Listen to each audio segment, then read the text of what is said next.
Assalamualaikum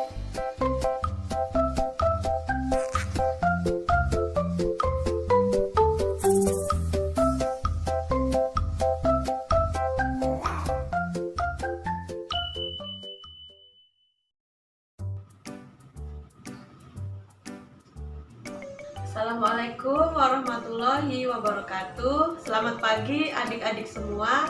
Bagaimana kabarnya hari ini? Semoga sehat semua ya. Kembali lagi bersama saya Ibu Dori Serlindawati dalam mata pelajaran Ilmu Pengetahuan Alam. Pada hari ini kita akan memasuki materi tema 3, yaitu tentang organ pencernaan manusia. Nah, pada tema 3 kita akan belajar tentang organ pencernaan manusia. Nah, materi yang pertama yaitu tentang pencernaan. Kira-kira ada yang tahu nggak apa yang dimaksud proses pencernaan pada manusia? Jadi, proses pencernaan pada manusia merupakan proses penguraian makanan yang semula kasar menjadi lebih halus agar lebih mudah diserap oleh tubuh. Makanan yang dicerna akan berubah menjadi sari-sari makanan yang lebih mudah diserap oleh pembuluh darah. Sari-sari makanan tersebut diedarkan ke seluruh tubuh oleh darah, dan proses pencernaan terjadi di dalam saluran pencernaan dan dibantu oleh enzim yang dihasilkan oleh kelenjar pencernaan.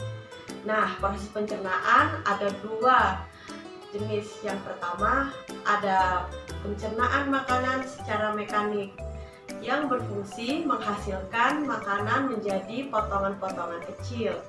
Nah, pencernaan mekanik ini terjadi pada mulut, juga pada lambung. Pencernaan makanan yang kedua yaitu pencernaan makanan secara kimiawi, yaitu pencernaan makanan secara kimiawi dilakukan oleh enzim pencernaan kimiawi yang berlangsung di dalam mulut, lambung, dan usus halus. Tujuan pencernaan dengan bantuan enzim adalah menguraikan makanan menjadi sari-sari makanan yang mudah diserap oleh tubuh. Materi berikutnya yaitu tentang organ-organ pencernaan. Organ pencernaan terbagi 2 berdasarkan fungsinya, yaitu saluran pencernaan dan kelenjar pencernaan. Saluran pencernaan merupakan tempat terjadinya seluruh proses pencernaan. Sedangkan kelenjar pencernaan adalah organ pencernaan yang berfungsi untuk menghasilkan enzim-enzim pada pencernaan. Kelenjar pencernaan ini terdiri atas kelenjar air liur, kelenjar lambung, hati, dan pankreas. Enzim yang dihasilkan organ-organ tersebut berfungsi dalam pencernaan secara kimiawi. Adapun fungsi dari organ pencernaan yang pertama di sini menghancurkan makanan menjadi lebih halus. Yang kedua, menyerap zat-zat makanan yang larut sehingga masuk ke dalam darah. Yang ketiga, mengeluarkan zat-zat yang tidak dapat dicerna oleh tubuh.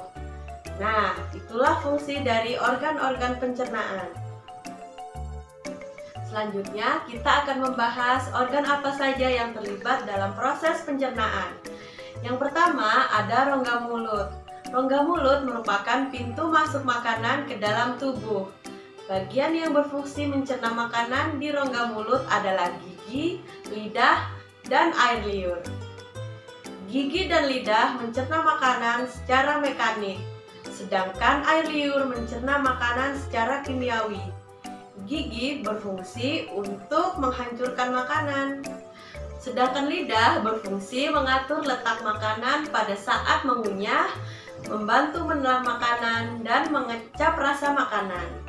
Permukaan lidah kita dapat mengecap beberapa rasa, yaitu rasa manis, pahit, asam, asin, dan gurih. Kelenjar air ludah menghasilkan air ludah dan enzim amilase atau petialin. Enzim amilase ini berfungsi untuk mengubah zat tepung atau amilo menjadi maltase. Nah, itulah sebabnya mengapa nasi yang mengandung amilum yang kita kunyah lama-kelamaan akan terasa manis. Bagian pencernaan kedua ada kerongkongan. Kerongkongan adalah bagian pencernaan yang menghubungkan rongga mulut dan lambung. Kerongkongan menyerupai tabung yang berukuran dengan panjang kurang lebih 20 cm. Di dalam kerongkongan terjadi gerakan peristaltik, yaitu gerakan meremas-remas yang dilakukan oleh dinding kerongkongan. Nah, yang dimaksud dengan peristaltik itu adalah gerakan yang diremas oleh dinding kerongkongan. Gerakan inilah yang menyebabkan makanan terdorong ke lambung. Organ pencernaan ketiga yaitu disebut dengan lambung. Lambung terletak di rongga perut sebelah kiri atas. Di dalam lambung, makanan dicerna kembali secara mekanik dan kimiawi. Pencernaan secara mekanik dilakukan oleh dinding lambung yang meremas dan mengaduk makanan. Pencernaan kimiawi dilakukan oleh zat-zat yang dihasilkan oleh kelenjar lambung. Kemudian organ pencernaan berikutnya disebut dengan usus halus. Usus halus merupakan usus terpanjang dalam saluran pencernaan, yaitu panjangnya 6 hingga 7 meter. Di sepanjang dinding usus halus ini dihasilkan enzim-enzim yang untuk mencerna hasil pencernaan lambung yang masuk ke usus halus. Yang pertama yaitu enzim maltase yang berfungsi menguraikan sukrosa menjadi glukosa. Kemudian yang kedua ada enzim sukrosa yang berfungsi menguraikan sukrosa menjadi glukosa dan fruktosa. Sedangkan yang ketiga yaitu berfungsi menguraikan laktosa menjadi glukosa dan galaktosa. Dan enzim yang keempat yaitu enzim eripsin yang berfungsi untuk menguraikan pepton menjadi asam amino. Nah, bagian usus berikutnya yaitu ada usus besar. Usus besar bersambung dengan usus halus di rongga perut bagian bawah sebelah kanan. Nah, di dalam usus besar terjadi penyerapan air dan pembusukan sisa makanan yang dibantu oleh bakteri pembusuk. Proses pembusukan menghasilkan kotoran yang kemudian dikeluarkan melalui anus.